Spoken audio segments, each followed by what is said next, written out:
5 August হাতিরঝিলে শিশু হত্যা মামলায় নাট্য নির্মাতা রাফাত মজুমদার রিঙ্কুকে কারাগারে প্রেরণ করা হয়েছে। জামিন ও শুনানি পরে জানানো হবে।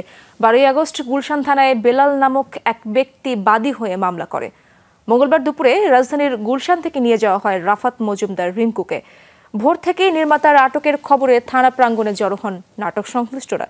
ঠিক কী কারণে তাকে আটক করা হয় জানার চেষ্টা করেন তারা, তবে থানা থেকে জানানো হয়নি সুনির্দিষ্ট কোনো কারণ। যদিও নির্মাতাদের কেউ কেউ জানান বেশ আগেই আওয়ামী রাজনীতির সঙ্গে যুক্ত ছিলেন রিঙ্কু, ছিল পদও, তবে কারো জন্য ক্ষতিকারক ছিলেন না তিনি। বাংলাদেশের আইনে নিষিদ্ধ ট্রান্সজেন্ডার ইস্যু নিয়ে নাটক রূপান্তর নির্মাণ করে বিতর্কিত হলেও ক্ষমা চেয়েছিলেন এই নির্মাতা। এটিও তার আটকের কারণ হতে পারে না বলে জানান তারা। তবে যে কারণেই হোক না কেন দ্রুত আইনি প্রক্রিয়ায় সুষ্ঠু সমাধান চান তারা, চান নির্মাতার মুক্তি। কখনোই হত্যা করতে পারে না অ্যাটলিস্ট, আর আমরা চাই এটা দ্রুত সমাধান।